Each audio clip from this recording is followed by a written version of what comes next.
Hello everyone, तो आप सभी का एक बार फिर से बहुत बहुत स्वागत है डाउट आउट चैनल पर। और आज का जो डाउट है वो वैभव भाई की तरफ से आया है, तो देखते हैं उनका डाउट क्या है और उसके सोल्यूशन को अच्छे से समझते हैं।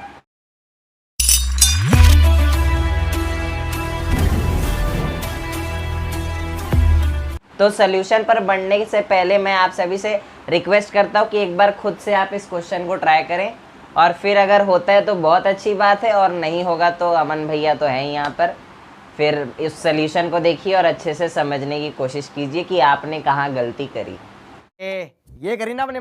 N uniform electric field of magnitude E is set up in a region of gravity free space in upward direction. An electron of mass me is projected at an angle theta with the field with a speed u at time t equals to 0. If the electron is at same height at t1 and t2, value of t1 plus t2 will be। और यहाँ पर चार option आप सभी को दिए गए हैं। तो सोल्यूशन पर बढ़ने से पहले मैं आप सभी को क्वेश्चन का फील दिलाना चाहता हूँ, एक्चुअल में क्वेश्चन क्या बोल रहा है, और फील लेंगे तो क्वेश्चन करना बहुत ही आसान हो जाएगा। तो चलिए फील करते हैं पहले क्वेश्चन क्या बोल रहा है हमें। तो देखिए, an uniform electric field of magnitude is setup in a region of gravity free space. अब मान लीजिए ये वो रीजन है ग्रेविटी फ्री स्पेस का जिसमें मैंने इलेक्ट्रिक फील्ड जिसका मैग्नीट्यूड E है उसे मैंने सेटअप कर दिया इन अपवर्ड डायरेक्शन। अब देखिए, इलेक्ट्रिक फील्ड एक वेक्टर क्वांटिटी है, तो मान लीजिए यही वो वेक्टर है इलेक्ट्रिक फील्ड का जो कि मैंने सेटअप कर दिया है इस पूरे रीजन में। अब एक इलेक्ट्रिक फील्ड लाइंस तो होंगी नहीं, जब ये पूरा रीजन है तो इसमें बहुत सारे इलेक्ट्रिक फील्ड लाइंस जो है इस पूरे रीजन में मैंने सेटअप कर दिया। ठीक है, तो इन द अपवर्ड डायरेक्शन बोला तो अपवर्ड डायरेक्शन में ही सेटअप किया मैंने। अब देखिए क्वेश्चन क्या बोल रहा है आगे कि an electron of mass me is projected at an angle theta with the field with the speed u at time t equals to 0। अब देखिए, एक इलेक्ट्रॉन जिसका मास me है, अब मान लेते हैं ये वो इलेक्ट्रॉन है जिसका मास me है, उसको at an angle theta field से with a speed u project किया गया है at time t equals to 0 पर। अब देखिए, मैंने आपको बताया था कि ये जो इलेक्ट्रिक फील्ड वेक्टर है वो ऐसे है। ठीक है, अब मान लीजिए, देखिए क्वेश्चन के हिसाब से कि at an angle theta with the field उसे u स्पीड से फेंका गया, तो ये अगर इलेक्ट्रिक फील्ड वेक्टर है तो उसी वेक्टर से थीटा एंगल पर मैंने इसको प्रोजेक्ट किया है u वेलोसिटी से। ठीक है, ऐसा क्वेश्चन बोल रहा है। तो क्या आप इतना फील समझ पाए यहाँ तक? और यहाँ जब मैंने प्रोजेक्ट किया तो टाइम कितना हो रहा था मेरे घड़ी में, t इक्वल्स टू 0। ठीक है, if the electron is at same height at t1 and t2, value of t1 plus t2। अब इस सेम हाइट के कंसेप्ट को समझिएगा आप। देखिए, ये वो इलेक्ट्रिक फील्ड वेक्टर आपको दिख रहा होगा, और देखिए यहाँ प्रोजेक्ट किया। अब देखिए ये जाएगा, अभी प्रोजेक्टाइल करेगा, उस पर मैं आता हूँ, अभी कंसेप्ट को आपको समझाता हूँ जब मैं बोर्ड्स पर लिखूँ। आप प्लीज़ इसे कट कर देना। बोर्ड पर लिखूँगा तो फिर आपको दिखेगा कि एक्चुअल में प्रोजेक्टाइल मोशन ही करेगा ये जो इलेक्ट्रॉन है वो। तो चलिए अब मैं सोल्यूशन की तरफ बढ़ता हूँ। देखिए, अब मान लेते हैं ये वो रीजन है, ये वो बॉक्स है जिसको मैंने अभी आपको दिखाया फील कराने के लिए, और अपवर्ड डायरेक्शन में जो है इलेक्ट्रिक फील्ड है। अब ऐसे बहुत सारे इलेक्ट्रिक फील्ड लाइंस रहेंगे, मैं सिर्फ एक ही दिखा रहा हूँ। अब देखिए, अब मेरे पास एक इलेक्ट्रॉन है, मान लेते हैं ये वो इलेक्ट्रॉन है, और इसको मैंने इस इलेक्ट्रिक फील्ड वेक्टर से at an angle theta project किया है। ठीक है, और इसकी जो स्पीड है वो u है, ऐसा क्वेश्चन ने मुझे बोला। अब देखिए, अब इस पर आप ये चेक कीजिए कि फोर्स इलेक्ट्रिक फील्ड की वजह से किस डायरेक्शन में आएगी। Bye bye, tata, good bye. अब देखिए, force due to electric field क्या होता है, q into electric field vector. अब देखिए, जो चार्ज का वैल्यू होगा उस पर इस force due to electric field का डायरेक्शन डिपेंड करेगा। अब देखिए, फोर्स को मैं मास इंटू एक्सेलरेशन लिख सकता हूँ, अब देखिए यहाँ पर इलेक्ट्रॉन मुझे गिवन है, तो उसका नेगेटिव चार्ज होता है, और ई जो है उसका मैग्नीट्यूड, और ये इलेक्ट्रिक फील्ड। तो एक्सेलरेशन की वैल्यू क्या आ गई मेरे पास, -E/m। यहाँ पर ई जो है मैग्नीट्यूड है। अब देखिए यहाँ पर आप सभी को दिख रहा है कि माइनस में आई है वैल्यू एक्सेलरेशन की, तो जो एक्सेलरेशन होगा या फिर जो फोर्स है जो लग रहा है ड्यू टू इलेक्ट्रिक फील्ड, वो नीचे की तरफ है, मीन्स अपोजिट डायरेक्शन में, क्योंकि यहाँ पर नेगेटिव साइन आप सभी को दिख रहा है। तो force due to electric field जो है वो नीचे की तरफ आएगा। इस इक्वेशन से भी समझ सकते हैं कि force due to electric field जो है वो हो जाएगा -E × इलेक्ट्रिक फील्ड। अब देखिए नेगेटिव यहाँ पर दिख रहा है आपको, तो उस वजह से देखिए इलेक्ट्रिक फील्ड एक्चुअल में यहाँ था तो फोर्स भी वहीं होता, लेकिन नेगेटिव साइन की वजह से जो फोर्स है वो नीचे की तरफ लगेगा। अब ये चीज़ आप समझने की कोशिश करिएगा। कुछ याद आया? आपने पढ़ा है 11th स्टैंडर्ड में, अगर आप जेई और नीट की तैयारी अच्छे से कर रहे हैं तो याद होगा ज़रूर। अब कोई ऑब्जेक्ट है जो एट एन एंगल थीटा, और देखिए यहाँ पर ग्रेविटी फ्री स्पेस था, वरना धरती माता force due to gravity field लगाती नीचे की तरफ, बट यहाँ पर उसकी जगह क्या है, इलेक्ट्रिक फील्ड है। तो अब आपको फील आई कि ये एक्चुअल में प्रोजेक्टाइल मोशन का सवाल हो गया। तो आई होप सो अब आप समझ गए होंगे कि इसका मोशन एक्चुअल में कैसा होगा, प्रोजेक्टाइल मोशन होगा। अब देखिए तो ये जो मोशन है एक्चुअल में ऐसा होगा। अब क्वेश्चन में आपसे बोला कि if the electron is at same height at T1 and T2, अब वो सेम हाइट की कैसे होगी वो देखिए आप। ये एक पॉइंट बना लेता हूँ यहाँ पर, देखिए ये वो हाइट h है जो कि सेम हाइट है। यहाँ पर टाइम की जो वैल्यू पाई गई क्वेश्चन ने जो बोला उसके हिसाब से वो T1 है और यहाँ पर T2 है। तो क्या आपको फील आ गया कि एक्चुअल में सेम हाइट वाला कंसेप्ट कैसे आ रहा है? एक बार फील भी दिला देता हूँ।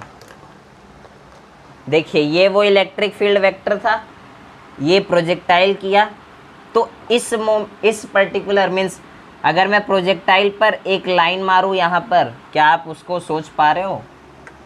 ऐसे समझिए, देखिए मान लीजिए ये वो लाइन बना दी मैंने, जो कि मैंने ये यहाँ से दिखाई है आप सभी को, और ये वो मोशन हो गया उस इलेक्ट्रॉन का। तो ये वो हाइट h और ये वो हाइट h जो है वो सेम है। अगर मैं वो लाइन को यहाँ से बनाता हूँ तो समझ रहे हो? समझ रहे हो आप? समझ रहे हो ना? तो क्या आपको फील आ रहा है कि एक्चुअल में ये हो कैसे रहा है, कैसे वो इलेक्ट्रॉन ट्रेवल कर रहा है इस इलेक्ट्रिक फील्ड रीजन में, और क्यों वो प्रोजेक्टाइल कर रहा है, और कैसे वो at a same height h जो आपको क्वेश्चन में गिवन है। क्या आपको क्वेश्चन का पूरा फील आ रहा है? तो वो बहुत ज़्यादा इंपॉर्टेंट है, तभी आपको मज़ा आएगा फिज़िक्स में, फिज़िक्स को समझने में और क्वेश्चन को बहुत ही अच्छे से सॉल्व करने में। तो चलिए अब आगे मैं बढ़ता हूँ।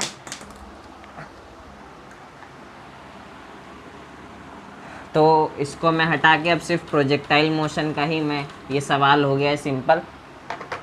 तो देखिए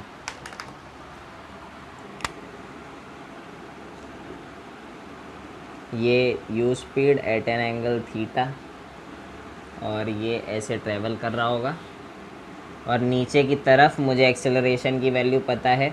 अब मैं सिर्फ मैग्नीट्यूड लिख रहा हूँ यहाँ पर, क्योंकि डायरेक्शन तो नीचे की तरफ है, वो मैंने एक्सप्लेन कर दिया था आप सभी को। अब देखिए अब ये पॉइंट पर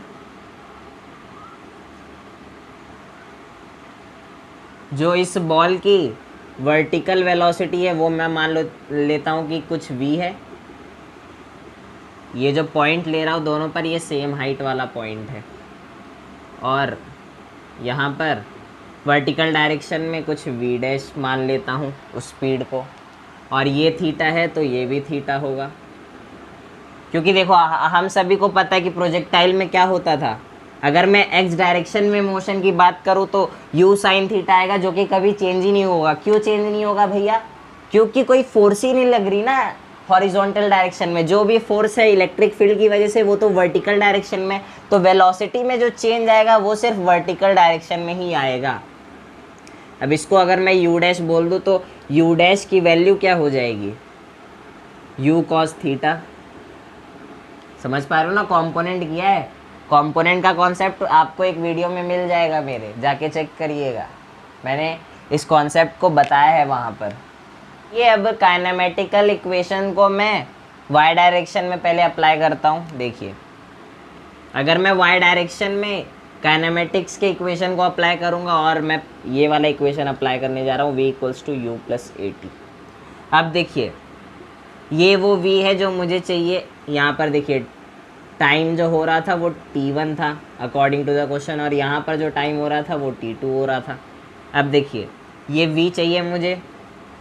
इनिशियल वेलोसिटी क्या है जो मैंने u डैश मानी है, और उसकी वैल्यू मुझे पता है u cos थीटा। देखिए साइन कन्वेंशन का ध्यान रखना, मैंने ऊपर जो है वो पॉजिटिव लिया है और नीचे वाले सारी चीज़ों को नेगेटिव लिया है। अब देखिए एक्सेलरेशन का मैग्नीट्यूड मुझे पता है, बट विथ साइन मुझे नेगेटिव लेना पड़ेगा। और यहाँ पर टाइम कितना हो रहा था, t1। ठीक है, इसको मैं इक्वेशन 1 बोल देता हूँ। अब आगे देखिए, तो अब v डबल डैश की वैल्यू फाइंड करते हैं। वो उसके लिए भी मैं ये सेम इक्वेशन अप्लाई करूँगा। u डैश की वैल्यू मुझे पता है u cos थीटा, और देखिए ऊपर ही था तो पॉजिटिव u cos थीटा ही लेंगे। और देखिए at है, अब एक्सेलरेशन जो था वो नीचे की तरफ है, ये एक्सेलरेशन था, आपको याद होगा स्टार्टिंग में। तो अब देखिए नीचे की तरफ था और उसका मैग्नीट्यूड जो है वो e capital E by m था, और टाइम जो हुआ यहाँ तक पहुँचने में अकॉर्डिंग टू द क्वेश्चन वो t2 दिया है हमें। इसको मैं इक्वेशन 2 बोल देता हूँ। ठीक है, अब देखिए एक और काइनेमेटिक्स का इक्वेशन अप्लाई करूँगा जो कि होता है s equals to v t minus half a t square. अब ये जो v यहाँ पर दिख रहा है वो फाइनल वेलोसिटी होती है। तो अगर मैं t1 टाइम के लिए अप्लाई करूँ तो कितना होगा, देखिए जो वर्टिकल डिस्प्लेसमेंट है y डायरेक्शन में, जो डिस्प्लेसमेंट है वो h है, और जो v की वैल्यू है वो कितनी है, u cos theta minus e by e into capital E divide by m, और t1, और इस पूरे के साथ टाइम कितना लगा t1 माइनस एक्सेलरेशन की वैल्यू विथ साइन कन्वेंशन लिखेंगे तो वो हो जाएगा, देखिए माइनस यहाँ पर भी आएगा और माइनस माइनस मल्टीप्लाई होके plus e into capital M by m, और यहाँ पर 2 भी है डिनोमिनेटर में, और t1 स्क्वायर। यहाँ तक क्लियर होना चाहिए आप सभी को। अब मैं t2 टाइम के लिए भी यही सेम चीज़ अप्लाई करने जा रहा हूँ। चल अबे जल्दी बोल, कल सुबह पनवेल निकलना है। गजब बेइज्जती है।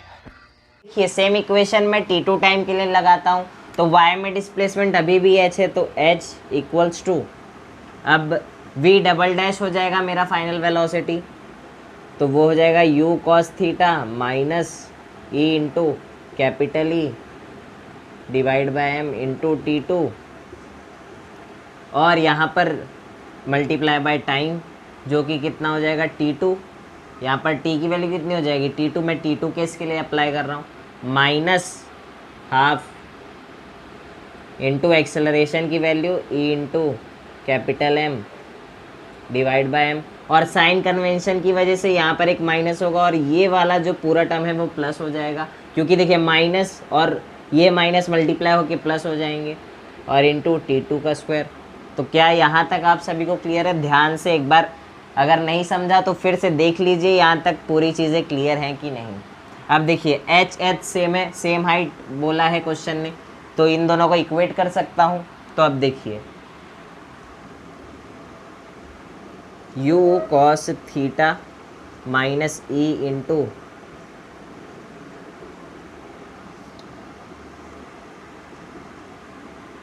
Plus half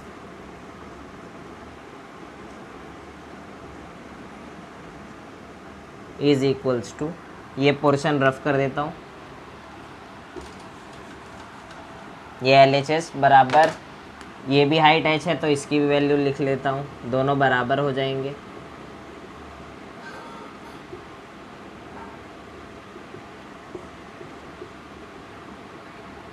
plus E into capital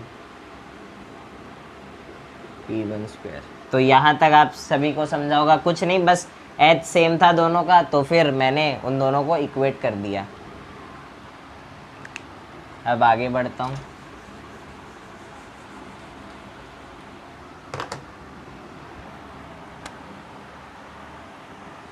अब देखिए, इसको मैं मल्टीप्लाई कर रहा हूँ ब्रैकेट के अंदर, तो क्या हो जाएगा, u cos theta into T2 minus e into capital E divide by m into T2 का square plus e into capital E divide by 2m T2 का स्क्वायर इज इक्वल्स टू क्या हो जाएगा, ये वाला टर्म। अब इसमें भी मैं अंदर लेके जा रहा हूँ और T1 को मल्टीप्लाई कर रहा हूँ। देखिए, u cos theta into T1 minus e into capital E divide by m T1 का स्क्वायर और plus e into capital E by 2m T1 का स्क्वायर।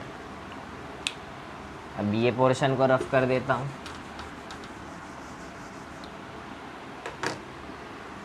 अब देखिए, यहाँ जब मैं एलसीएम लूँगा तो ये क्या हो जाएगा, 2 वहाँ मल्टीप्लाई होगा माइनस 2e, और ये पूरा जो न्यूमरेटर है वो सेम बनेगा, तो -2 + 1 माइनस बचेगा। तो u cos theta into T2, या फिर मैं वो स्टेप भी दिखा देता हूँ। देखिए, -2e square plus divide by 2m is equals to u cos theta T1 minus 2e plus e in capital E T1 square divide by 2m। अब देखिए, इसको रफ कर देता हूँ।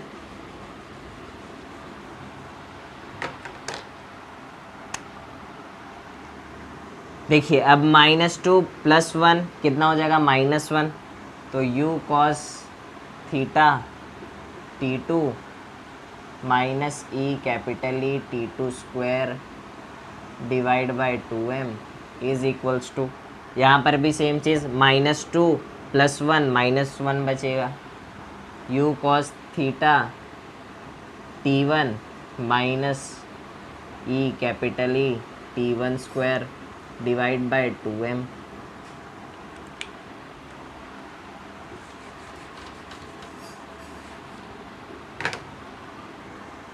अब देखिए, मैं ये जो टर्म है इसको राइट हैंड साइड पर लेकर जा रहा हूँ। तो u cos theta T1 minus u cos theta T2, और ये जो टर्म है उसको मैं लेफ्ट हैंड साइड पर लेकर जा रहा हूँ। तो क्या आ जाएगा, e capital E T1 square divide by 2m minus e into capital E T2 square divide by 2m। क्या यहाँ तक क्लियर है आप सभी को?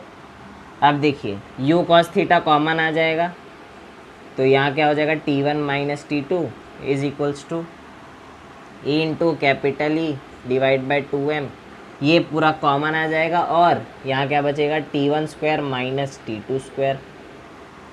अब देखिए, यहाँ पर कुछ याद आ रहा है मैथ्स का एक formula a square minus b square, वो क्या होता है, a plus b into a minus B.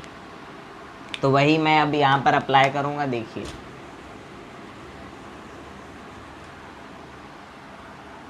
इसको भी रफ कर देता हूँ, इसका काम नहीं है। अब देखिए, u cos theta into T1 minus T2 is equals to 2 capital E by 2m। यहाँ क्या हो जाएगा, a square minus b square वाला फार्मूला, तो a plus b into a minus b. अब देखिए, ये T1 माइनस T2 कैंसिल हो गया और T1 प्लस T2 बच गया। तो T1 plus T2 is equals to, अब ये यहाँ जाएगा तो मल्टीप्लाई होएगा, तो 2mu cos theta divided by E into capital E. तो कौन सा ऑप्शन मैच कर रहा है? डी ऑप्शन मैच करेगा। और यहाँ पर एक बार देख लीजिए, ये एम ई था, ये मेरी गलती है। तो आई होप सो अच्छे से समझ आया होगा। कैलकुलेशन थोड़ा लेंदी था, बट मैंने एक एक स्टेप आपको अच्छे से समझाने की कोशिश की है, और आप सभी को आई होप सो अच्छे से समझ में भी आया होगा। जिससे ये सवाल बना है उसको मेरी तरफ से शाबाश बेटा, बहुत बढ़िया मुन्ना। तो आई होप सो आपको सोल्यूशन बहुत अच्छे से समझ आया होगा। आप भी अपने डाउट को इसी तरह भेज सकते हैं। नीचे टेलीग्राम ग्रुप का लिंक गिवन है डिस्क्रिप्शन बॉक्स में। तो मिलते हैं अगले वीडियो में अगले डाउट के साथ। तब तक के लिए बाय बाय।